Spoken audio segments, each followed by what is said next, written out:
Hello commandos. आज हम पहला लेक्चर स्टार्ट करेंगे इलेक्ट्रोस्टैटिक्स का। बहुत आसान चैप्टर है। आज today we are going to cover charge, properties of charge, methods of charging and induction of charge. तो चलो शुरू करते हैं। चार्ज क्या होता है बच्चों? इमेजिन करो अपने आप सभी अपने पैन की निप को देखो, राइट?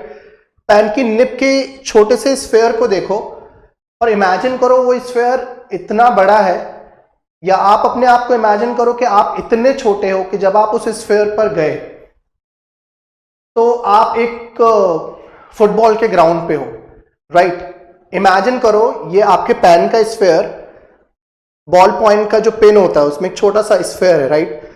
आप अपने आप को इतना छोटा कर दो कि जब आप उसमें गए तो इमेजिन करो कि आप एक फुटबॉल ग्राउंड के बीचों बीच खड़े हो। अब उस फुटबॉल ग्राउंड के बीचों बीच एक फुटबॉल रखी है, उस फुटबॉल के अंदर करोड़ों फुटबॉल है। तो सोचो इलेक्ट्रॉन इतना छोटा है। So yes, electron is a charged particle और प्रोटॉन भी एक चार्ज्ड पार्टिकल है। प्रोटॉन के पास पॉजिटिव चार्ज होता है, इलेक्ट्रॉन के पास नेगेटिव चार्ज होता है, आप सब जानते हैं। तो basically what is charge? Charge is a property of matter. Okay, charge is a property of matter. बोलो बच्चों मेरे साथ, charge is a property of matter by which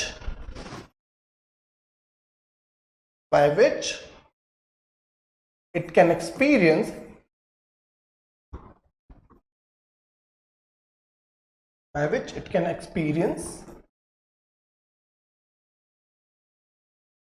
electric and magnetic effects. Okay बच्चों, सबसे छोटा चार्ज पार्टिकल है electron, इसके बारे में मैं आपको बताऊंगा। बट फिलहाल आप ये जान जाएं कि चार्ज कुछ नया नहीं है। चार्ज मैटर की ही एक प्रॉपर्टी है जिसके कारण मैटर इलेक्ट्रिक या मैग्नेटिक फील्ड्स को एक्सपीरियंस कर सकता है, इलेक्ट्रिक और मैग्नेटिक फोर्स को एक्सपीरियंस कर सकता है, राइट? जरूरी नहीं है कि ये प्रॉपर्टी हर एक मैटर में हो। अगर मैटर है तो चार्ज हो भी सकता है, नहीं भी हो सकता है, राइट? मतलब चार्ज कुछ नया नहीं है, सिर्फ एक प्रॉपर्टी है। जैसे आपके किसी फ्रेंड की हैंड राइटिंग बहुत अच्छी है तो वो उसकी प्रॉपर्टी हो गई, किसी की मैथमेटिक्स बहुत अच्छी है तो वो उसकी प्रॉपर्टी हो गई, इस तरह से, right? We represent charge by capital Q and small Q. देखो, या तो हम चार्ज को कैपिटल क्यू से रिप्रेजेंट करते हैं या स्मॉल क्यू से रिप्रेजेंट करते हैं। चार्ज की ऐसा यूनिट है कूलम्स, सीजीएस यूनिट है स्टेट कूलम। याद रखें 1 coulomb is equal to 3 × 10⁹ state coulomb. वहां पर 10⁹ है। देखो 1 coulomb is equal to 3 × 10⁹ state coulomb. Okay, याद रखें स्टेट कूलम चार्ज की सीजीएस यूनिट है, राइट? अब अगर हम और ध्यान से देखें, चार्ज की डिस्कवरी के बारे में बात करें तो सबसे पहले हमें चार्ज के बारे में कि चार्ज के टाइप्स दो तरह के होते हैं। चार्ज दो तरह के होते हैं, ये हमें सबसे पहले बताया ड्यूटॉग ने। उसके बाद बेंजामिन फ्रैंकलिन ने सबसे पहले दो पॉजिटिव और नेगेटिव साइन दे दिया चार्ज को। अब दो तरह के हो सकते थे, जैसे कोई भी दो तरह से, टाइप ए टाइप बी। तो बेंजामिन फ्रैंकलिन ने बोला कि भैया टाइप ए टाइप बी नहीं, पॉजिटिव होना चाहिए, पॉजिटिव चार्ज होना चाहिए, पॉजिटिव और नेगेटिव। ओके, तो आगे बढ़ते हैं। अब हम कवर करेंगे प्रॉपर्टीज ऑफ चार्ज। ठीक है, चार्ज की क्या क्या प्रॉपर्टीज हो सकती हैं। जैसे charge is conserved in nature, इसका मतलब हम चार्ज को ना तो क्रिएट कर सकते हैं ना तो डिस्ट्रॉय कर सकते हैं, right? Charge can not be created, charge can not be created and nor be destroyed। Charge को ना तो बनाया जा सकता है और ना तो आप इसे गायब कर सकते हैं। आप किसी भी तरह से चार्ज क्रिएट नहीं कर सकते, राइट? फॉर एग्जाम्पल इमेजिन करें कि गामा रे, बच्चों गामा रे एक सिंपल इलेक्ट्रोमैग्नेटिक वेव है जिसके पास कोई चार्ज नहीं होता। गामा रे के पास कोई नेट चार्ज नहीं होता, नेट चार्ज 0 रहता है। अगर हम गामा रे को बहुत स्ट्रॉन्ग इलेक्ट्रिक फील्ड से और मैग्नेटिक फील्ड से निकालें इलेक्ट्रिक फील्ड और मैग्नेटिक फील्ड से हम अगर पास कराएं तो हमें मिलता है एक इलेक्ट्रॉन। आप सब जानते हैं इलेक्ट्रॉन के पास पॉजिटिव चार्ज होता है, राइट, और हमें मिलता है एक पॉजिट्रॉन। बच्चों इलेक्ट्रॉन के पास नेगेटिव चार्ज होता है और पॉजिट्रॉन के पास पॉजिटिव चार्ज होता है। आपने ये शायद पहली बार सुना होगा, positron is anti particle of electron. Okay, it is anti particle of electron. हाँ, इसे आप एक न्यूक्लियर रिएक्शन कह सकते हैं, राइट। तो जितना इलेक्ट्रॉन के पास नेगेटिव चार्ज है उतना ही पॉजिट्रॉन के पास पॉजिटिव चार्ज है। इलेक्ट्रॉन के पास होता है -1.6 इंटू 10⁻⁻19 कूलम चार्ज, और पॉजिट्रॉन के पास उतना ही लेकिन पॉजिटिव चार्ज होता है। इन दोनों का मास सेम होता है, they have same mass but opposite charges. तो right hand side net charge कितना है? गामा रे के पास तो कोई चार्ज नहीं होता है, राइट। राइट हैंड साइड पे अगर आप नेट चार्ज देखोगे तो 0 है। तो भैया आपने नेट चार्ज नहीं क्रिएट किया, आपने चार्ज्ड पार्टिकल क्रिएट किए, लेकिन नेट चार्ज अभी भी 0 है। आपने इलेक्ट्रॉन और पॉजिट्रॉन तो क्रिएट किए, लेकिन नेट चार्ज अभी भी 0 है। इसका मतलब चार्ज इज स्टिल कंजर्व्ड। किसी भी न्यूक्लियर रिएक्शन में भी नेट चार्ज कभी नहीं बदलता। चलो आगे बढ़ते हैं, इनवेरिएंस ऑफ चार्ज। बच्चों आप सब जानते हैं आइंस्टीन की फेमस थ्योरी है, अगर कोई पार्टिकल काफी जितना तेज चलता है उसका इफेक्टिव मास उतना ज्यादा बढ़ जाता है। रुके हुए पार्टिकल का मास कम होता है और चलते हुए पार्टिकल का मास ज्यादा होता है। अब आप बोलेंगे सर चार्ज पढ़ाते पढ़ाते आप मास की बात क्यों कर रहे हैं? क्योंकि मास को वेलोसिटी से फर्क पड़ता है, लेकिन चार्ज को वेलोसिटी से फर्क नहीं पड़ता है। Value of charge is independent of its velocity. Okay, value of charge और magnitude of charge is independent from velocity unlike mass। बच्चों मास डिपेंड करता है बिल्कुल वेलोसिटी पे। आप लोग को ये फेमस इक्वेशन याद होगी, m is equal to M not. इस इक्वेशन के हिसाब से अगर कोई ऑब्जेक्ट बहुत तेज चल रहा है तो उसका मास बढ़ता चला जाएगा। जैसे जैसे किसी पार्टिकल की स्पीड बढ़ेगी उसका मास बढ़ता चला जाएगा, लेकिन चार्ज को स्पीड से या वेलोसिटी से कोई फर्क नहीं पड़ता। इसका मतलब इसे हम कहते हैं invariance of charge. Charge is independent from speed. आप स्लो चलो या तेज चलो, चार्ज की वैल्यू पे कोई फर्क नहीं पड़ने वाला। तीसरी इंपॉर्टेंट प्रॉपर्टी है चार्ज की, quantization of charge. Quantization of charge को हम ऐसे समझ सकते हैं, इमेजिन करो कि कल दिवाली है, राइट। अब दिवाली के एक दिन पहले या दिवाली के 2 दिन पहले लोग बहुत सारी मिठाई खरीदते हैं, क्योंकि प्रसाद में देनी होती है, गिफ्ट्स में देनी होती है मिठाई।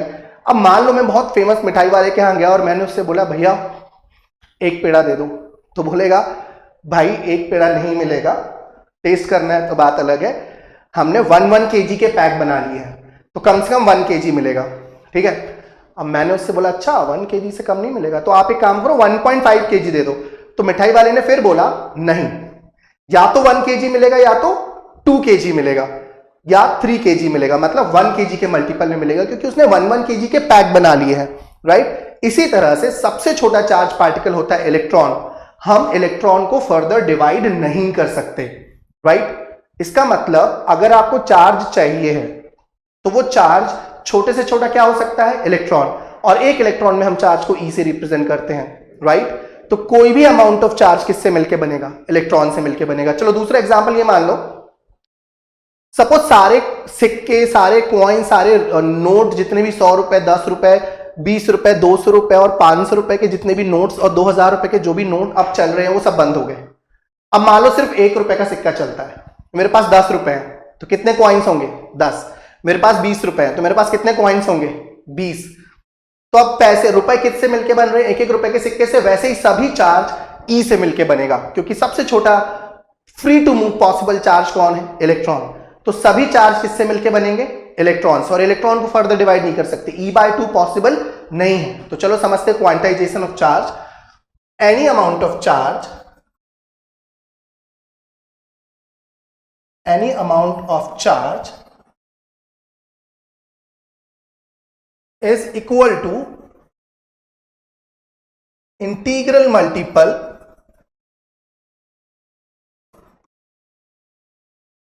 of charge in 1 electron। Okay, this is known as quantization of charge. मान लो आपके पास एक इलेक्ट्रॉन है तो कितना चार्ज हुआ, E। अगर आपके पास दो इलेक्ट्रॉन है तो कितना चार्ज हुआ, 2E, राइट।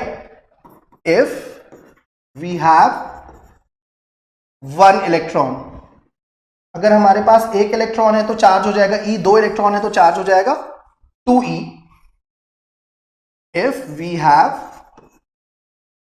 वन इलेक्ट्रॉन तो कितना चार्ज होगा बच्चों, Q is equal to E, where E is equal to minus 1.6 into 10 to power minus 19 coulomb.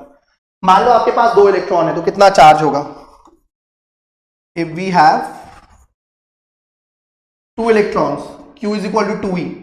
अगर हमारे पास n इलेक्ट्रॉन्स हैं तो फिर कितना चार्ज हो जाएगा बच्चों, if we have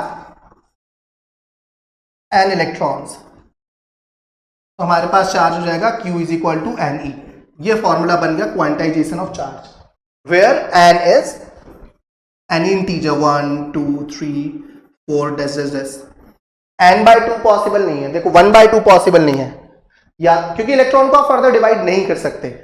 ठीक है, अब मेरे एक सवाल का जवाब दो, charge can never be, charge क्या नहीं हो सकता, क्या E/2 चार्ज हो सकता है, नो, इलेक्ट्रॉन फर्दर डिवाइड नहीं किया जा सकता, राइट, तो ये चार्ज नहीं हो सकता। क्या 3E/2 चार्ज हो सकता है, एक इलेक्ट्रॉन तो ले आओगे, आधा कहां से लाओगे, तो ये चार्ज भी नहीं हो सकता, राइट। क्या E/10 चार्ज हो सकता है, नहीं हो सकता। क्या 2E चार्ज हो सकता है, हाँ 2E चार्ज हो सकता है, राइट। समझ गए बच्चों। अब charge is always associated with mass, मतलब अगर मास है तो चार्ज हो भी सकता है, नहीं भी हो सकता, मतलब बिना मास के चार्ज नहीं हो सकता, क्योंकि चार्ज मास की ही तो प्रॉपर्टी है। Charge is a property of matter, matter मतलब मास, यू अंडरस्टैंड दैट। तो charge is always associated with mass, तो हम इसको ऐसे बोल सकते हैं, without mass charge is not possible. Okay, you understand that? So if we have charge, imagine if we have mass, अगर हमारे पास मास है, राइट, मान लो हमारे पास कुछ पार्टिकल है, कुछ मैटर है, तो चार्ज में भी प्रेजेंट, चार्ज हो भी सकता है और चार्ज में भी एब्सेंट। अब ऐसा क्यों कह रहा हूं मैं, क्योंकि मैं अपने आसपास का कोई भी ऑब्जेक्ट टच करूंगा, मुझे करंट थोड़ी लग रहा है। देखो मैं पैनल टच कर रहा हूं, मुझे करंट नहीं लग रहा है, पेन टच कर रहा हूं, अपने आप को टच कर रहा हूं, मुझे करंट नहीं लग रहा है। इसका मतलब मेरे आसपास जो भी मैटर है उसके पास कोई चार्ज नहीं है, नहीं तो मुझे करंट लग जाता, राइट। तो अगर मैटर है तो चार्ज हो भी सकता है और नहीं भी हो सकता, राइट। चार्ज कब नहीं होगा, देखो जनरली जो भी मेटल्स होते हैं, जो भी ऑब्जेक्ट्स होते हैं, उनमें नेट चार्ज 0 होता है। क्यों, क्योंकि जितने इलेक्ट्रॉन उतने प्रोटॉन, इलेक्ट्रॉन में जितना नेगेटिव चार्ज है, प्रोटॉन में उतना ही पॉजिटिव चार्ज है। बात समझ आई। तो चार्ज एब्सेंट कब होगा, जब number of electron and number of proton बराबर हो। तो जितने पॉजिटिव चार्ज है उतने ही नेगेटिव चार्ज है बच्चों, तो नेट चार्ज क्या हो जाएगा, 0। लेकिन अगर इलेक्ट्रॉन्स की संख्या ज्यादा है प्रोटॉन से, तो फिर नेट चार्ज क्या हो जाएगा, नेगेटिव। देखो चार्ज में भी प्रेजेंट, मतलब किसी ऑब्जेक्ट में मान लो नेगेटिव चार्ज ज्यादा है, प्रोटॉन्स कम है, नेगेटिव ज्यादा है, तो number of electron is more than number of proton, तो उसके पास नेगेटिव चार्ज आ जाएगा, राइट। और अगर किसी ऑब्जेक्ट के पास प्रोटॉन ज्यादा है, प्रोटॉन्स की संख्या ज्यादा है, तो उसके पास पॉजिटिव चार्ज आ जाएगा, राइट। तो अगर हमारे पास मास है तो चार्ज हो भी सकता है, नहीं भी हो सकता है। चार्ज कब नहीं होगा, जब इलेक्ट्रॉन्स और प्रोटॉन्स का नंबर बराबर होगा। लेकिन अगर उनकी संख्या बराबर नहीं है तो फिर उनमें पॉजिटिव या नेगेटिव चार्ज हो सकता है। इलेक्ट्रॉन ज्यादा है तो नेगेटिव चार्ज, और प्रोटॉन ज्यादा है तो पॉजिटिव चार्ज। ओके, चलो आगे बढ़ते हैं बच्चों। चार्ज जब रुका होता है तो अपने आसपास इलेक्ट्रिक फील्ड क्रिएट करता है, और जब चार्ज चल रहा होता है तो अपने आसपास इलेक्ट्रिक और मैग्नेटिक फील्ड दोनों क्रिएट करता है। अच्छा, ये भी चार्ज की एक प्रॉपर्टी हो गई, राइट। चलो लिखते हैं, when charge is at rest, when charge is at rest, it creates only electric field,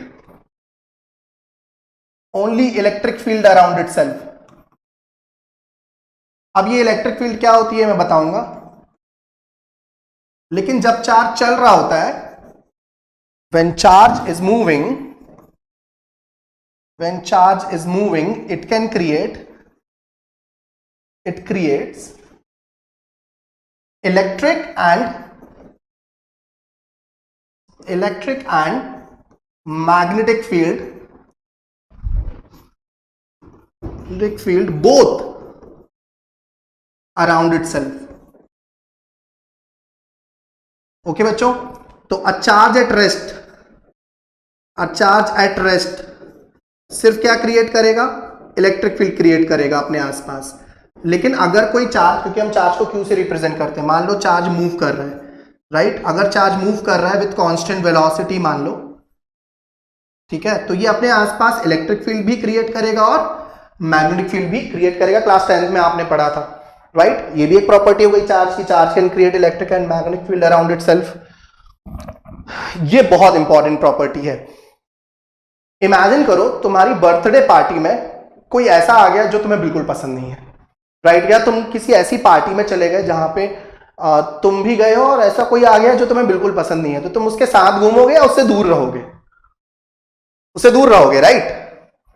तुम्हें बिल्कुल पसंद नहीं है वो इंसान, तो उससे दूर रहोगे। बस बिल्कुल ऐसे ही चार्जेस करते हैं, किसी भी मेटल सरफेस में चार्जेस फ्रीली एक जगह से दूसरी जगह जा सकते हैं, राइट, हमेशा याद रखो। तो इमेजिन करो ये एक मेटलिक स्फीयर है, राइट, इसको आपने पॉजिटिव चार्ज दे दिया, तो क्योंकि पॉजिटिव चार्ज मेटल्स में इंडिपेंडेंटली कहीं भी जा सकता है, ये पूरा का पूरा पॉजिटिव चार्ज एक दूसरे से दूर जाने की कोशिश करेगा अगर ये मेटल का स्फीयर है तो, राइट, एक तरह से एक दूसरे से दूर जाएगा। क्यों? क्योंकि एक दूसरे को रिपेल कर रहा है, एक दूसरे को बिल्कुल पसंद नहीं करते, तो एक दूसरे से दूर जाएंगे तो कहां चले जाएंगे? सरफेस पे। ज्यादा दूर रहना चाहते तो सरफेस पे जाएंगे, राइट, नहीं तो अगर अंदर रहेंगे तो पास पास है, तो ये सारे के सारे कहां चले जाएंगे बच्चों?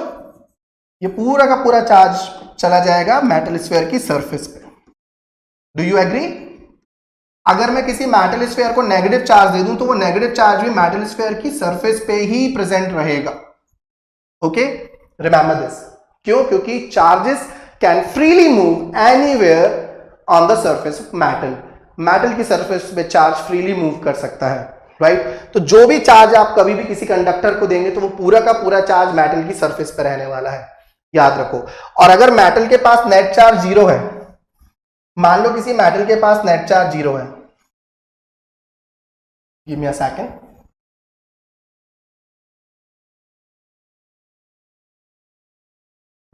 मान लो किसी मेटल के पास नेट चार्ज 0 है, मतलब उसके पास जितने इलेक्ट्रॉन है उतने ही प्रोटॉन है, right.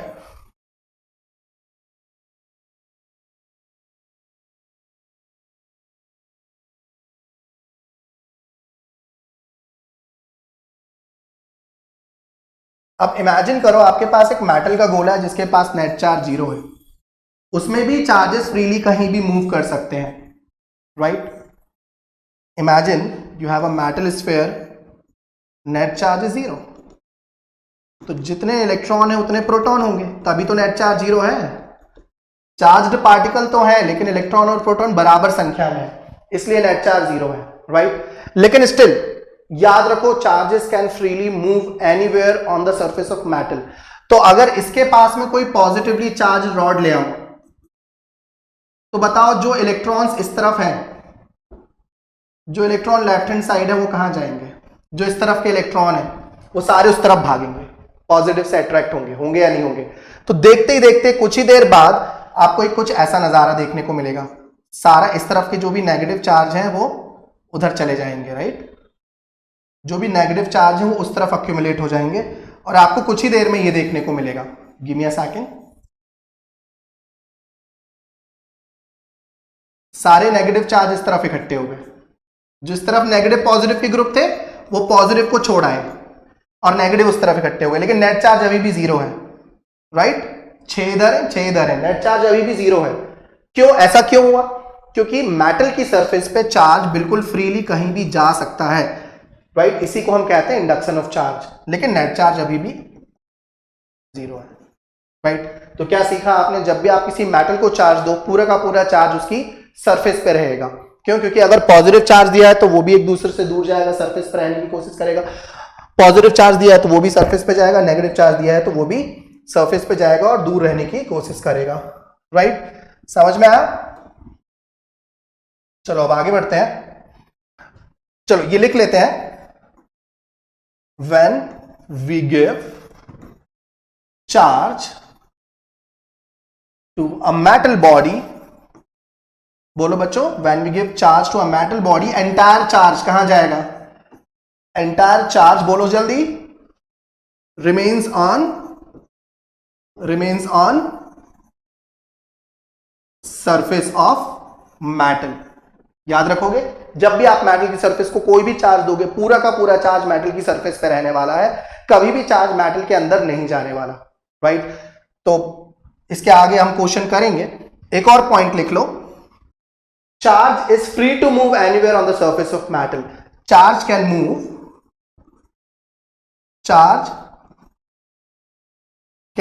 freely on surface of metal।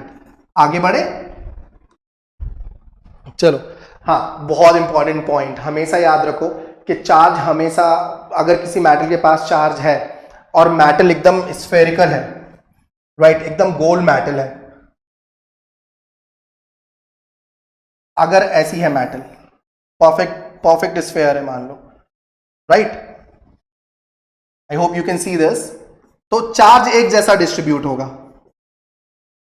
लेकिन अगर आपने किसी अजीब से स्ट्रक्चर को चार्ज दे दिया, मान लो आपने ऐसी मेटल के स्ट्रक्चर को चार्ज दे दिया, तो नुकीली जगह पे ज्यादा चार्ज इकट्ठा होगा, क्योंकि यहां से वो लीक होने की कोशिश कर रहा है, किसी और जगह जाने की कोशिश कर रहा है। देखो, तो क्या सीखे यहां से? हम ये सीख गए कि नुकीली सतह पर चार्ज ज्यादा इकट्ठा होता है। ये भी एक चार्ज की प्रॉपर्टी है। क्यों? क्योंकि नुकीली सतह से वो कहीं और जंप कर सकता है।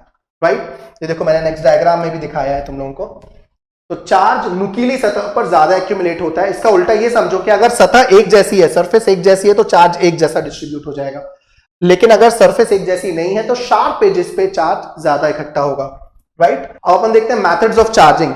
आप किसी भी ऑब्जेक्ट को किस तरह से चार्ज कर सकते हो, क्लास 8th में भी पढ़ा है आपने और अपनी लाइफ में एक्सपीरियंस भी किया है। कई बार आप स्केल को अपने सिर में ऐसे रब करते हैं, राइट, स्केल को रब करके, बहुत देर तक रब करके जब हम कागज के टुकड़ों के पास लाते हैं तो वो कागज के टुकड़ों को अट्रैक्ट करने लगता है। राइट, पता है क्यों? क्योंकि हम जब भी दो ऑब्जेक्ट्स को रब करते हैं तो कुछ इलेक्ट्रॉन एक ऑब्जेक्ट से दूसरे ऑब्जेक्ट में मूव कर जाते हैं और चार्ज आ जाता है। Right, so whenever we rub one object to other, few electrons, कुछ इलेक्ट्रॉन्स एक मेटल से, एक ऑब्जेक्ट से दूसरे ऑब्जेक्ट में चले जाते हैं। Few electrons move from one object to other. बच्चों आप लोग को पता है ट्रक के पीछे कई बार मेटल चेन उन लोग हैंग कर देते हैं। राइट, कई बार आपने देखा है। और टायर्स में भी मेटल वायर का यूज होता है। पता है क्यों? क्योंकि जब ट्रक लगातार चलते हैं ना तो फ्रिक्शन के कारण ट्रक के टायर्स चार्ज हो जाते हैं। तो वो चार्ज डिस्चार्ज करने के लिए जो ट्रक है, ट्रक के टायर्स में मेटल वायर का यूज होता है, जिससे वो चार्ज लीक भी होते चला जाए। राइट, हमेशा याद रखो जब भी आप दो ऑब्जेक्ट्स को आपस में रब करते हो तो एक ऑब्जेक्ट से कुछ चार्ज दूसरे ऑब्जेक्ट में चला जाएगा, जिसे हम कहते हैं charging by friction. For example, अगर आप ग्लास रॉड को सिल्क से रब करोगे, मान लो ये ग्लास रॉड है, इसमें अभी कोई चार्ज नहीं है, ये ग्लास रॉड है और ये सिल्क है। इन दोनों को अगर आप आपस में रब करोगे, राइट, तो कांच की छड़ में से कुछ इलेक्ट्रॉन्स सिल्क में चले जाएंगे, तो ग्लास रॉड के पास आ जाएगा पॉजिटिव चार्ज और सिल्क के पास आ जाएगा बच्चों negative charge. Okay, this is silk, this is glass rod. आप और भी एग्जाम्पल देख सकते हैं, वो डिफरेंट मटेरियल पे डिपेंड करता है। एबोनाइट की छड़ वाला भी एग्जाम्पल है, वो भी आप देख सकते हैं एनसीईआरटी से। राइट, अब नेक्स्ट है charging by conduction. Right, charging by conduction,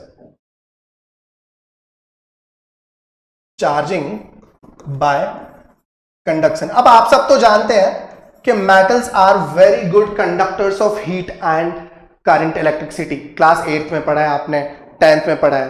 right? Metals are very good conductors of heat and electricity because they have free electrons. Free electrons का मतलब ये नहीं होता कि इलेक्ट्रॉन प्रोटॉन से ज्यादा है. फ्री इलेक्ट्रॉन्स का मतलब ये होता है कि मेटल्स के एटम का साइज काफी बड़ा होता है और आउटर मोस्ट इलेक्ट्रॉन न्यूक्लियस से दूर होता है और फ्रीली मूव कर सकता है. राइट? सुना आपने? मान लो आपके पास दो स्फीयर है, एक पॉजिटिवली चार्ज है. देखो इस तरह से, इस वाले लेफ्ट वाले स्फीयर के पास बच्चों कोई चार्ज नहीं है. लेफ्ट वाले स्फीयर के पास नेट चार्ज 0 है, जबकि राइट वाले स्फीयर के पास पॉजिटिव चार्ज है.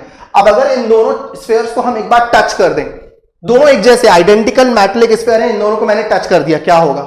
कुछ ही सेकंड्स में आधा चार्ज इस वाले स्फीयर में आ जाएगा. इसे हम कहते हैं चार्जिंग बाय कंडक्शन.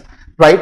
तो आधा चार्ज अब इधर आ गया. मान लो इसके पास क्यू चार्ज था, तो अब आधा इसके पास आ गया. आधा आधा बराबर क्यों आया? क्योंकि दोनों स्फीयर्स आइडेंटिकल हैं. नहीं तो बड़े वाले स्फीयर में ज्यादा चार्ज जाता. एग्जैक्ट कितना जाता ये मैं आपको जब पोटेंशियल पढ़ाऊंगा तब बताऊंगा. राइट? तो चार्जिंग बाय कंडक्शन का मतलब क्या हुआ? आप डायरेक्ट दो स्फीयर्स को वायर से जोड़ दो या डायरेक्ट टच कर दो. राइट? तो इसे हम कहते हैं चार्जिंग बाय कंडक्शन.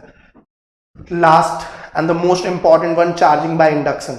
राइट? जैसा कि मैंने आपको पहले भी बताया कि किसी भी मेटल सरफेस में चार्ज कहीं भी फ्रीली जा सकता है. जैसे रात को 8 बजे अगर बॉयज घर पे बोल के जाएं कि हम आ रहे हैं 5 मिनट में, रात के 8 बज रहे हैं, तो घर वाले बोलते हैं हाँ जाओ.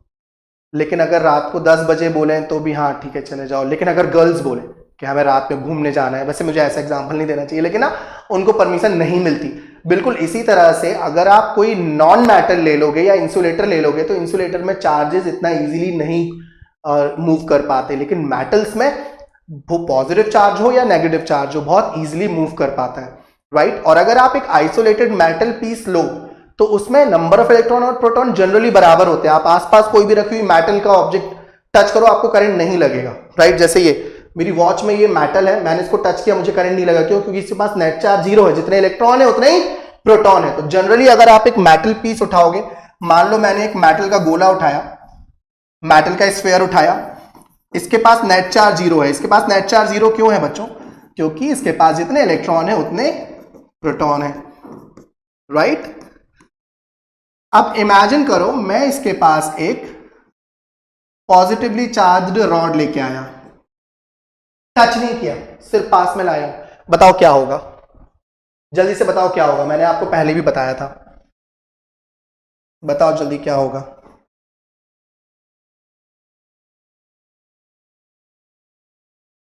इस पॉजिटिव चार्ज को देख के नेगेटिव चार्ज एक तरफ एक्यूमुलेट हो जाएगा.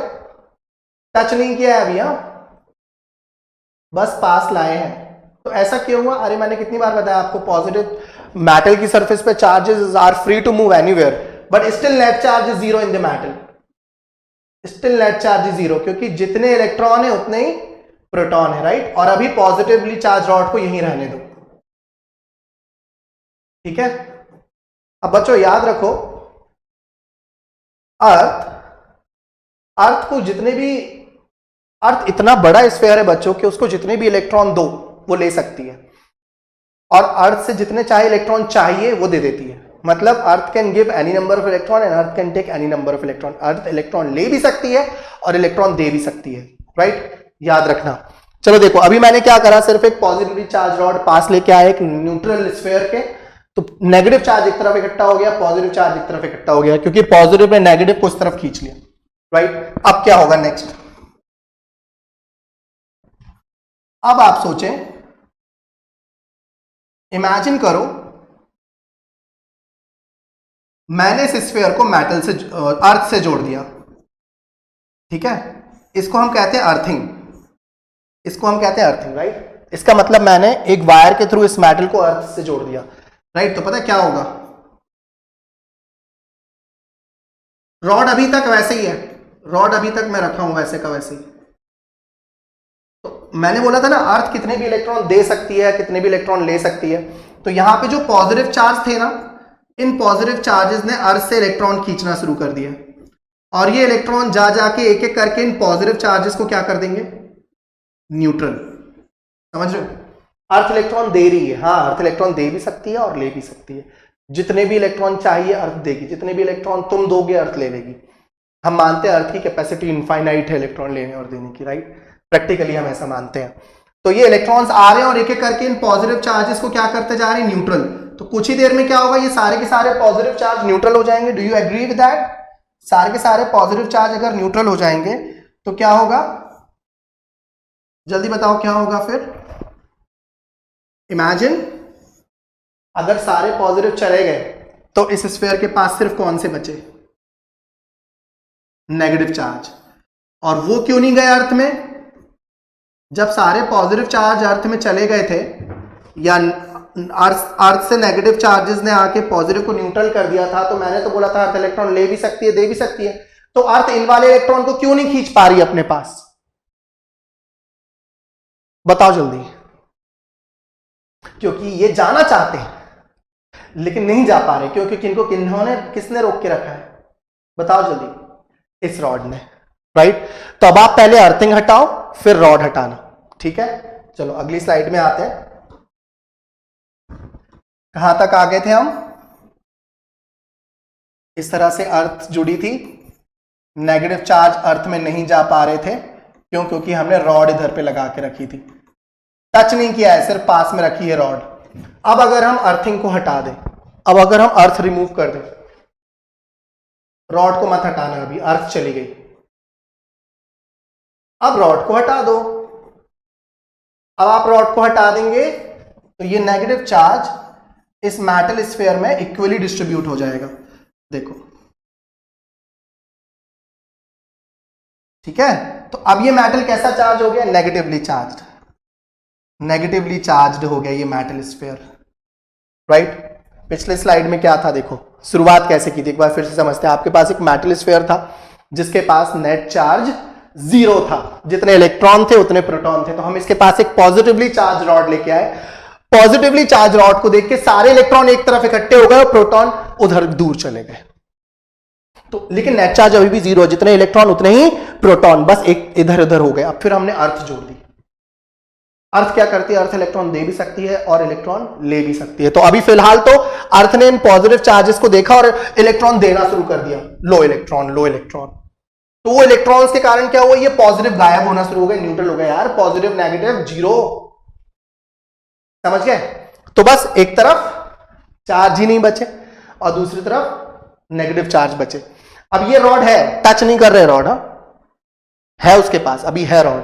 फिर क्या करा, फिर क्या किया हमने, धीरे से अर्थिंग हटा दी, है ना, अर्थिंग हटा दी, अर्थिंग हटा दी। और फिर आखिरी में क्या करा, रॉड हटा दी।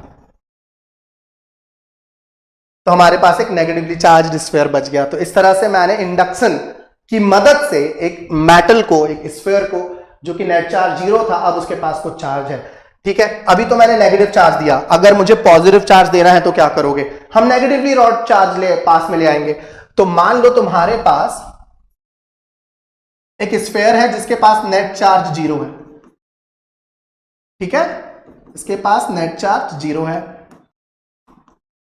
अगर मैं इसके पास एक नेगेटिवली चार्ज रॉड ले आऊं तो क्या होगा बच्चों, टच मत करना, बस पास लेके आना, बताओ क्या होगा। इस तरफ के सारे इलेक्ट्रॉन इधर आ जाएंगे दूर, राइट। इलेक्ट्रॉन इलेक्ट्रॉन रिपेल करेगा, similar charges repel each other, opposite charges attract each other, ये तो आप लोग जानते ही हैं, right. Will you observe this कि इस तरफ सिर्फ पॉजिटिव रह गया और यहां पे नेगेटिव आ गया, मानते हो। नेट चार्ज अभी भी 0 है, हमारे स्फीयर के पास कोई चार्ज नहीं था, नेट चार्ज यहां भी 0 है और नेट चार्ज यहां भी 0 है। अब क्या करें, याद करो अब क्या करें। हाँ, चार्ज एक तरफ कर लिए। अब याद करो, मैंने बताया था अर्थ कितने भी इलेक्ट्रॉन ले सकती है और कितने भी इलेक्ट्रॉन दे सकती है। अब अर्थिंग कर दो, अब एक तरफ अर्थ जोड़ दो। अर्थ क्या करेगी, अर्थ इलेक्ट्रॉन ले लेगी, ठीक है, अर्थ सारे इलेक्ट्रॉन ले लेगी। तो ये सारे इलेक्ट्रॉन अर्थ में जाने लगेंगे। इलेक्ट्रॉन अर्थ में जाने लगेंगे तो धीरे धीरे धीरे धीरे चार्ज क्या हो जाएगा, ये नेगेटिव चार्ज पूरा गायब हो जाएगा, राइट। देखते हैं नेक्स्ट स्टेप में क्या होगा। होपफुली आप लोग को समझ आ रहा है कि सारे इलेक्ट्रॉन अर्थ में चले गए और इस तरफ पॉजिटिव चार्ज रह गए, ठीक है बच्चों। यहां पे ऐसे पॉजिटिव चार्ज रह गया और हमने एक नेगेटिवली चार्ज रॉड बस पास में लाके रखी है, टच नहीं किया है। ठीक है, अब क्या होगा, अब पहले रॉड हटाऊं या अर्थ? अब अगर मैंने रॉड हटा दी तो क्या होगा, अर्थ इलेक्ट्रॉन देके इसको न्यूट्रल कर देगी। तो अभी क्या अर्थ इलेक्ट्रॉन नहीं दे सकती? इमेजिन करो ये पॉजिटिव चार्ज अर्थ से इलेक्ट्रॉन खींचने की कोशिश कर रहे हैं कि हाँ कर रहे हैं, बिल्कुल कर रहे हैं कोशिश। लेकिन जैसे ही इलेक्ट्रॉन आगे आता है, जैसे ही इलेक्ट्रॉन इधर आता है, पास नहीं आ पाता। क्यों? क्योंकि ये वाले इलेक्ट्रॉन उसको रिपेल कर देते हैं, राइट, नेगेटिव नेगेटिव रिपेल हो जाता है। तो अब अर्थ और इलेक्ट्रॉन दे नहीं पा रही, तो अब अर्थ ना तो इलेक्ट्रॉन दे पा रही है, जितने इलेक्ट्रॉन थे अर्थ ने वैसे ही ले लिए, तो अब हम अर्थ को रिमूव कर देते हैं। अब अगर हम अर्थिंग को रिमूव कर देंगे तो क्या होगा? अब अर्थिंग को पहले रिमूव करो, हाँ, रॉड को रहने दो, पहले अर्थिंग रिमूव करना, फिर अगले स्टेप में रॉड रिमूव कर देना। तो स्फीयर के पास अब पॉजिटिव चार्ज आ गया, पॉजिटिवली चार्ज्ड हो गया अब स्फीयर। अब जैसे आप रॉड को यहां हटा देंगे ना, तो ये पॉजिटिव चार्ज यूनिफॉर्मली डिस्ट्रीब्यूट हो जाएगा। चलो देखते हैं कैसे। जगह कम बची है, मैं ट्राई करता हूं, ये लो। अब आप जैसे ही रॉड हटाएंगे, पॉजिटिव चार्ज इस तरह से यूनिफॉर्मली डिस्ट्रीब्यूट हो जाएगा। This is known as charging by induction, right. अब इसी की मदद से हम गोल्ड लीफ इलेक्ट्रोस्कोप समझ सकते हैं। किसी भी चार्ज को, किसी भी ऑब्जेक्ट को देख के हम ये पता लगा सकते हैं कि उस ऑब्जेक्ट के पास कौन सा चार्ज है, पॉजिटिव चार्ज है या नेगेटिव चार्ज है, with the help of gold leaf electroscope. Gold leaf electroscope में बच्चों, गोल्ड लीफ इलेक्ट्रोस्कोप में एक कांच का बॉक्स होता है। कांच का बॉक्स इसलिए कि ये जो आपको दिख रहे हैं ना, ये गोल्ड की लीव्स हैं, ये बहुत पतली होती हैं। अगर हवा चलेगी ना तो हवा भी इनको हिला देगी, राइट। मान लो ये एक अनचार्ज्ड इलेक्ट्रोस्कोप है, राइट। ये गोल्ड की पत्तियां हैं, गोल्ड लीव्स, राइट। ये मेटल है पूरा, ये मेटल है, और अभी इसके पास कोई चार्ज नहीं है। इसका मतलब जितने इलेक्ट्रॉन उतने प्रोटॉन, राइट। ये मान के चलो गोल्ड है, गोल्ड की बहुत पतली पतली पत्तियां हैं, तो इसको भी मैं मेटल बोल देता हूं ना, ठीक है। कौन सा मेटल है? गोल्ड, क्योंकि आप गोल्ड को बहुत पतला, मैलेबल होता है, आपको तो पता ही है, राइट। तो जितने, लेकिन अभी इसमें कोई चार्ज है नहीं, इसका मतलब जितने नेगेटिव है उतने पॉजिटिव है। अब मैंने आपको बोला ना कि ये इस इंस्ट्रूमेंट का नाम है गोल्ड लीफ इलेक्ट्रोस्कोप। ये हमें मदद करता है किसी भी ऑब्जेक्ट में चार्ज है या नहीं ये पता करने में, ठीक है। तो फिलहाल तो इसमें कोई चार्ज नहीं है, मतलब इसका जो मेटल वाला पार्ट है उसके पास जितने इलेक्ट्रॉन है उतने ही प्रोटॉन है। मानते हो आप, राइट। अब अगर मैं इस अनचार्ज्ड गोल्ड लीफ इलेक्ट्रोस्कोप के पास एक पॉजिटिवली चार्ज रॉड लाऊं तो क्या होगा? ये पत्तियां एक दूसरे से पास हो जाएंगी थोड़ा और, या दूर दूर हो जाएंगी? सोच के बताएं। मैं इसके पास एक पॉजिटिवली चार्ज रॉड ले आया तो क्या होगा? अगर मैं इसके पास पॉजिटिवली चार्ज रॉड लाऊंगा ना, तो नीचे जो इलेक्ट्रॉन दिख रहे हैं ना, इलेक्ट्रॉन, जितने भी इलेक्ट्रॉन वो सारे कहां जाएंगे? वो सारे जाएंगे ऊपर, वो सारे इलेक्ट्रॉन्स ऊपर चले जाएंगे इस तरफ। और पीछे किसको छोड़ आए हैं ये लोग? पीछे किसको छोड़ आए हैं? पॉजिटिव चार्ज को। तो बताओ अभी लीव्स क्या करने वाली है? एक दूसरे को अट्रैक्ट या रिपेल? ऑब्वियसली रिपेल करेंगी और लीव्स दूर दूर हो जाएंगी। तो अगर लीव्स दूर दूर हो गई तो तुम बोलोगे हाँ रॉड के पास चार्ज तो था, रॉड के पास कुछ चार्ज होगा जिसके कारण चार्जेस का ऊपर या नीचे मूवमेंट हुआ और लीव्स अब दूर दूर हो गई हैं। समझ में आया? तो इसका मतलब प्रूव हो गया कि रॉड में चार्ज है, राइट। अब कौन सा चार्ज है ये कैसे पता किया जाए? देखो, मान लो आपके पास एक गोल्ड लीफ है जिसके पास पहले से नेगेटिव चार्ज है, negatively charge gold leaf electroscope, ठीक है। ये वाला गोल्ड लीफ नेगेटिव चार्ज्ड है ऑलरेडी, और ये वाला गोल्ड लीफ मान लो पॉजिटिवली चार्ज्ड है already,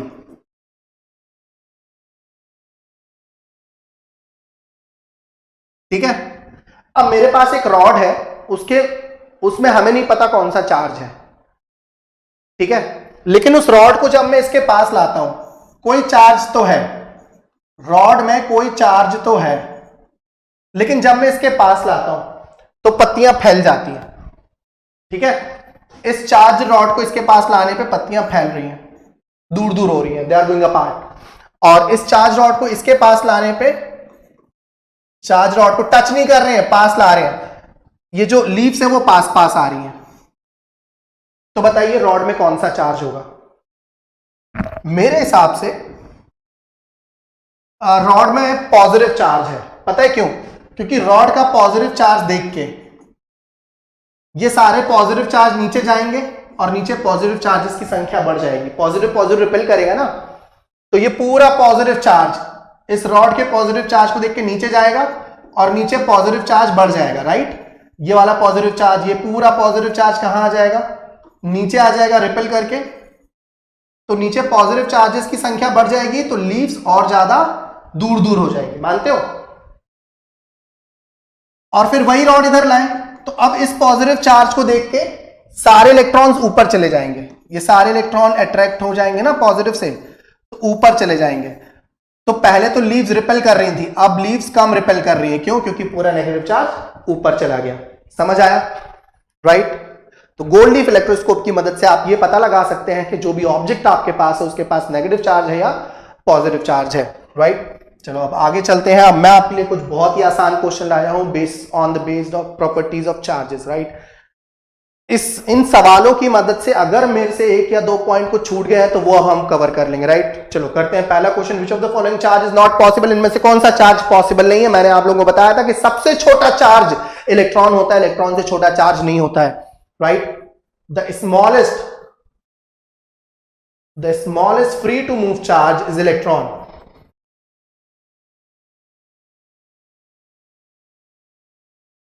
The smallest free to move charge is electron, right?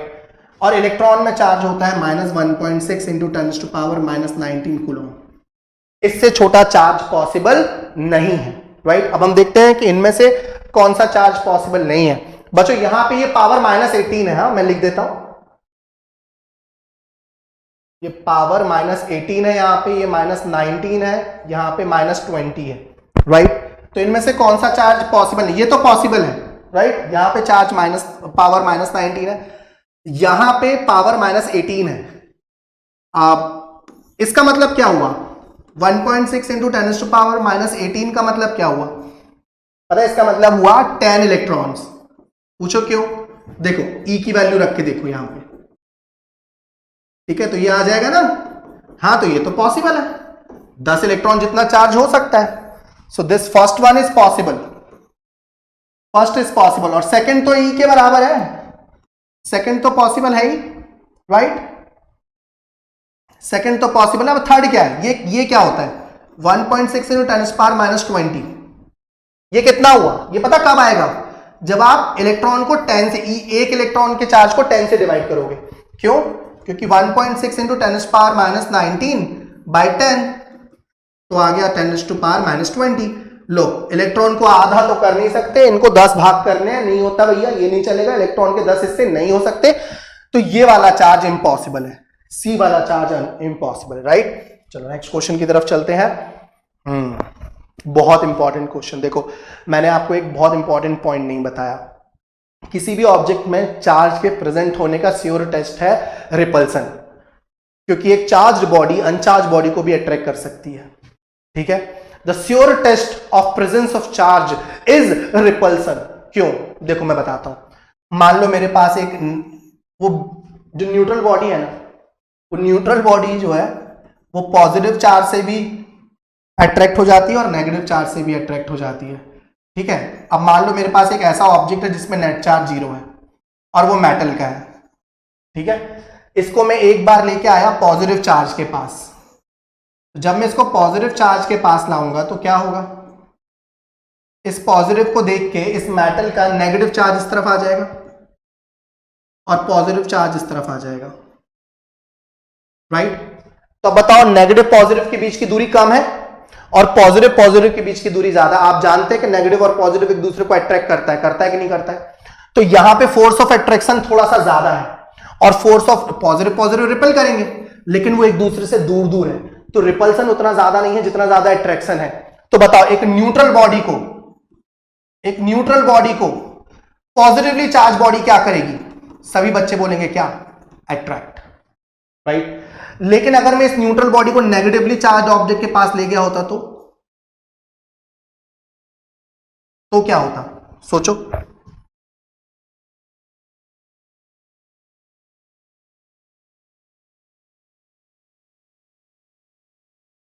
देखो नेट चार्ज 0 है इस वाली बॉडी में, जो नेट चार्ज 0, तो इधर पे अब पॉजिटिव इकट्ठा हो जाएगा और इधर नेगेटिव इकट्ठा हो जाएगा। अब फिर से पॉजिटिव और नेगेटिव की दूरी कम है, देखो ध्यान से, और नेगेटिव की दूरी ज्यादा है, तो फिर से एक न्यूट्रल बॉडी को एक नेगेटिवली चार्ज बॉडी क्या करेगी, अट्रैक्ट। समझ में आया? तो इससे आप लोग को ये बात तो समझ में आ गई, कि न्यूट्रल बॉडी को, वो पॉजिटिवली चार्ज बॉडी हो या negatively charge body, neutral body को सभी अट्रैक्ट करते हैं, राइट?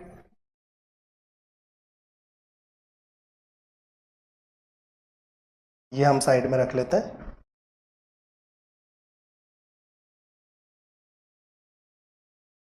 इधर रख लेते हैं, थोड़ा और छोटा, राइट? होपफुली आप लोग को दिख रहा है। क्या सीखा बच्चों? क्या सीखा कि एक positively charge body neutral body को अट्रैक्ट करेगी, negatively charge body neutral body को अट्रैक्ट करेगी। मतलब न्यूट्रल बॉडी का कोई धर्म नहीं है, पॉजिटिव चार्ज बॉडी से भी अट्रैक्ट हो जाएगी और नेगेटिवली चार्ज बॉडी से भी अट्रैक्ट हो जाएगी, राइट? लेकिन चलो इसको हम पहले लिख लेते हैं, कंक्लूड कर लेते हैं। A neutral body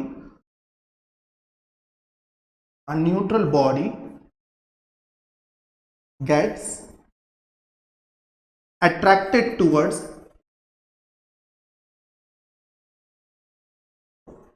positive as well as negative. तो अगर कोई ऑब्जेक्ट पॉजिटिव को भी अट्रैक्ट कर रहा है और नेगेटिव को भी अट्रैक्ट कर रहा है तो वो है न्यूट्रल, ठीक है? तो रिपल्सन सिर्फ तब हो सकता है जब दोनों में चार्ज हो, ठीक है? इसका मतलब अगर एक बॉडी में पॉजिटिव चार्ज है और दूसरी बॉडी में भी पॉजिटिव चार्ज है, वो तभी रिपेल करेंगे। न्यूट्रल बॉडी कभी रिपेल नहीं कर सकती।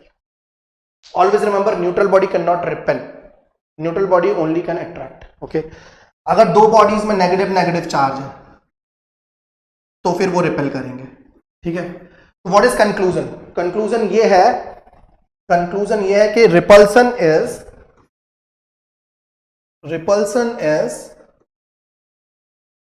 sure test of presence of charge. Do you agree बच्चों? Do you agree? चलो अब क्वेश्चन पढ़ते हैं। हाँ, क्वेश्चन पढ़ो। क्वेश्चन क्या कहता है? आपके पास 5 बॉल्स हैं, वी हैव 5 बॉल्स, ठीक है? बहुत ध्यान से क्वेश्चन पढ़ो और डेटा इकट्ठा करो, है ना? ये क्वेश्चन डिपेंड करता है डेटा आप कैसे इकट्ठा कर रहे हो। 1 से लेके 5 नंबर तक की 5 बॉल्स हैं हमारे पास, ध्यान से देखना। हाँ, बॉल नंबर 1 2 2 4 एंड 4 1 अट्रैक्ट करते एक दूसरे को, मत दो ध्यान। अट्रैक्शन में पता थोड़ी चलेगा कौन सा न्यूट्रल है और कौन सा चार्ज है, ठीक है? लेकिन 2 3 और 4 और 5 रिपल करते इसका मतलब चार्ज किस किस के पास है? 2 और 3 रिपल कर रहे हैं, मतलब 2 और 3 के पास गारंटी चार्ज है और सेम चार्ज है। अगर पॉजिटिव होगा तो रिपेल करेगा और नेगेटिव होगा तो रिपेल करेगा। तो मान लो इनके पास पॉजिटिव चार्ज है, 4 और 5 भी रिपेल कर रहे हैं, 4 और 5 भी रिपेल कर रहे हैं, लेकिन 2 और 4 क्या करते हैं? अट्रैक्ट। 2 और 4 अट्रैक्ट करते हैं, मतलब 4 के पास चार्ज है, ये गारंटी है। 4 के पास नेगेटिव चार्ज मान लो। पता है क्यों माना मैंने negative?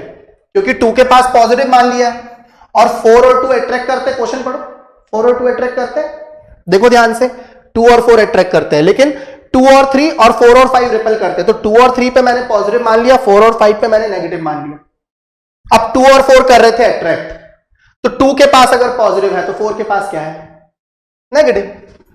They are attracting each other, right? समझ आया? आप 1 और 2 को देखो, 1 और 2 क्या कर रहे हैं? Attract, right? 1 और 2 अट्रैक्ट कर रहे हैं। 1 के बारे में मुझे कुछ नहीं पता, 2 को मुझे पता है कि पॉजिटिव चार्ज है 2 के पास, मैंने मान लिया है, तो ये अट्रैक्ट कर रहे हैं एक दूसरे को, ठीक है? 2 के पास पॉजिटिव है, मैंने माना है ना? 4 के पास नेगेटिव है क्योंकि 2 और 4 अट्रैक्ट कर रहे थे, 4 और 5 रिपेल कर रहे थे। रिपेल है मतलब चार्ज है, राइट? और वो नेगेटिव क्यों माना? क्योंकि 4 जाके फिर 2 को अट्रैक्ट कर रहा था, ठीक है? ये थोड़ा सा तुम लॉजिक लगाओ इसमें। अच्छा, 4 और 1 भी अट्रैक्ट कर रहे हैं, वाह, 4 और 1 भी अट्रैक्ट कर रहे हैं और 4 के पास कैसा चार्ज है, नेगेटिव। तो भैया ये 1 तो नेगेटिव से भी अट्रैक्ट हो रहा है और पॉजिटिव से भी अट्रैक्ट हो रहा है, और 1 अकेला ऐसा है जो किसी को रिपेल नहीं कर रहा। तो डाउट तो पहले ही हो गया था कि 1 न्यूट्रल है। 1 किसी को रिपेल नहीं कर रहा ना, and repulsion is sure test of charge, तो 1 होगा न्यूट्रल। आपको क्या लगता है, वॉल 1 क्या होगी, न्यूट्रल होगी। समझ आया, होपफुली आप लोगों को समझ आया। चलो क्वेश्चन नंबर 3 देखते हैं। ध्यान से पहले क्वेश्चन पढ़ो, पहले 2 बार क्वेश्चन पढ़ो, गलती नहीं होगी। अगर क्वेश्चन आप ठीक से पढ़ोगे तो गलती नहीं करोगे। If the radius of solid and hollow copper spheres are same which can hold greater charge. तो आपके पास एक सॉलिड कॉपर स्फीयर है और एक हॉलो कॉपर स्फीयर है, दोनों की रेडियस सेम है, किसके पास ज्यादा चार्ज होगा। ये हो गया solid, both have same radius, और ये हो गया हॉलो। कौन ज्यादा चार्ज होल्ड कर सकता है। मैंने आपको कितनी बार बताया कि मेटल को जब भी चार्ज दो तो पूरा का पूरा चार्ज मेटल की सरफेस पे होता है, राइट। तो अब दोनों का सरफेस एरिया तो बराबर है। अरे अंदर तो रहना नहीं है ना चार्ज को रहना है सरफेस पे। इसकी रेडियस भी आर, इसकी रेडियस भी आर, तो दोनों का सरफेस एरिया सेम है, दोनों का सरफेस एरिया सेम है, तो दोनों के पास चार्ज भी सेम होगा। So they can hold equal charges. क्यों, क्योंकि entire charge is going to remain on the surface of metal, right. Next question की तरफ आगे बढ़ते हैं। 1 कूलम चार्ज में नंबर ऑफ कितने इलेक्ट्रॉन्स हो सकते हैं। मैंने आपको बताया था ना कि अगर आपके पास 1 इलेक्ट्रॉन है तो कितना चार्ज है, Q इज इक्वल टू ई। अगर आपके पास 2 इलेक्ट्रॉन है तो कितना चार्ज है, 2e। अगर आपके पास n इलेक्ट्रॉन है तो कितना चार्ज है, Ne, where n is what, where n is what, number of electrons, right? And what is E? E is charge in 1 electron, 1.6 into 10⁻⁻19 coulomb. क्योंकि मुझे नंबर ऑफ इलेक्ट्रॉन चाहिए इसलिए मैं चार्ज का मैग्नीट्यूड लिख रहा हूं, साइन नहीं लिख रहा हूं, राइट। अब देखो उन्होंने कितना चार्ज दिया, 1 कूलम। Q क्या है, amount of charge, amount of charge. तो अमाउंट ऑफ चार्ज कितना दिया, देखो ना 1 कूलम। क्या नहीं पता, n नहीं पता, तो n को n रहने दो भाई, E की वैल्यू रख दो। तो ये जो कुछ भी यहां मल्टीप्लाई में इधर डिवाइड में आ जाएगा, राइट। -19, इसको सॉल्व करोगे तो तुम्हें मिल जाएगा 6.25 इंटू 10⁻18। बहुत फेमस क्वेश्चन है। इतने इलेक्ट्रॉन्स इकट्ठे करोगे तब 1 कूलम चार्ज होगा, इतने सारे इलेक्ट्रॉन, राइट। चलो अगले सवाल की तरफ बढ़ते हैं। बहुत बढ़िया सवाल, बहुत बहुत एकदम कंसेप्ट्स आपके स्ट्रॉन्ग कर देगा। देखो कैसे, एक मेटेलिक स्फीयर ए है, राइट, और एक और बिल्कुल same to same metallic sphere B है, ठीक है। इन लोगों के मास सेम है, शुरू में मास सेम है,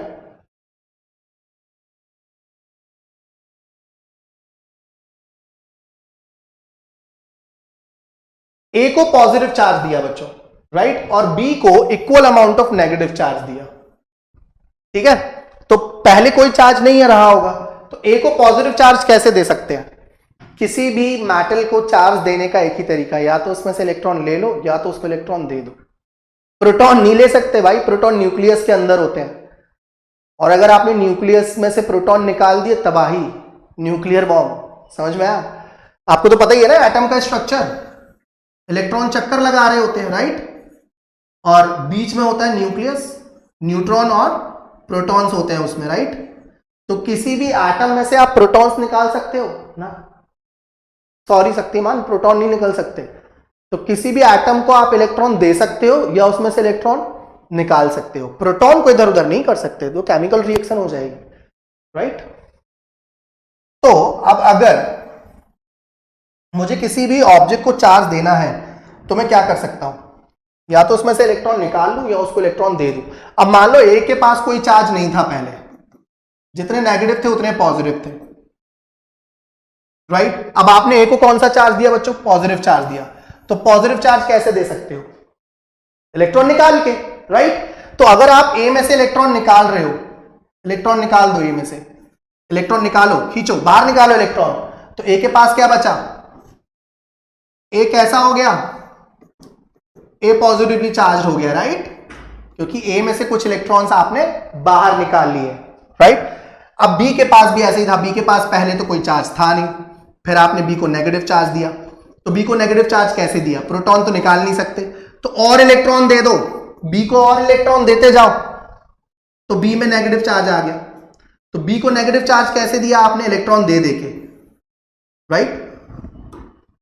तो बी को नेगेटिव चार्ज देने के लिए आपने उसमें इलेक्ट्रॉन ट्रांसफर किए, बी के पास नेगेटिव चार्ज आ गया। तो पहले अगर बी का मास m था तो अब मास थोड़ा सा बढ़ गया, क्यों? तुमने इलेक्ट्रॉन दिए। अगर a का मास पहले m था तो अब उसका मास थोड़ा सा कम हो गया, क्यों? क्योंकि तुमने उसमें से इलेक्ट्रॉन निकाल लिए। इलेक्ट्रॉन निकालोगे तभी तो पॉजिटिव चार्ज आएगा। तो a के पास कैसा मास, a का मास कैसा हो गया? थोड़ा सा कम। तो जब भी किसी ऑब्जेक्ट को आप पॉजिटिव चार्ज देते तो उसका मास थोड़ा सा कम हो जाता है, और नेगेटिव चार्ज देते तो उसका मास थोड़ा सा बढ़ जाता है, राइट। तो mass of B increases and mass of A decreases. Next question की तरफ बढ़ते हैं। बहुत आसान क्वेश्चन ये 10, सॉरी यहां दिख नहीं रहा होगा तुम लोग को, ये मैं सही कर देता हूं। 10⁻19 है यहां पे। When 10⁻19 electrons are removed from a neutral metal sphere, the electric charge on it is, इतने इलेक्ट्रॉन्स निकाल लिए। अब ये इलेक्ट्रॉन देने निकालने से रिलेटेड कौन सा फॉर्मूला है? Quantization of charge, Q is equal to NE, Q is equal to NE। Number of electron से रिलेटेड यही फॉर्मूला है हमारे पास, नंबर ऑफ इलेक्ट्रॉन्स। E क्या है? Charge in one electron. कितना होता है ये? 1.6 इंटू 10⁻⁻19 कूलम। अरे माइनस क्यों नहीं ले रहे? क्योंकि हमें मैग्नीट्यूड से मतलब है, अभी नंबर ऑफ चार्ज से मतलब है, राइट। और ये क्या है? Amount of charge, amount of charge. तो अमाउंट ऑफ चार्ज तो हमें निकालना है, Q हमें पता नहीं है, N हमें पता है, N कितना है? 10⁻19। और E कितना है? आप सब जानते हैं, बहुत आसान क्वेश्चन है, एनसीईआरटी का क्वेश्चन है, लेना पड़ेगा, राइट। ये कट गया, तो कितना चार्ज है? 1.6। और इलेक्ट्रॉन निकाले गए हैं। अगर इलेक्ट्रॉन निकाले गए हैं तो कौन सा चार्ज आएगा? पॉजिटिव। समझ आया?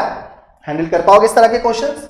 बिल्कुल कर पाओगे। क्वेश्चन नंबर 7 पढ़ो। अब किसी बॉडी को नेगेटिवली चार्ज कैसे कर सकते हो? प्रोटॉन तो निकाल नहीं सकते, इलेक्ट्रॉन दे के, राइट। बताया था ना, किसी बॉडी को अगर नेगेटिवली चार्ज करना है तो आपको इलेक्ट्रॉन देने पड़ेंगे। Giving excess of electron, removing some electron, no.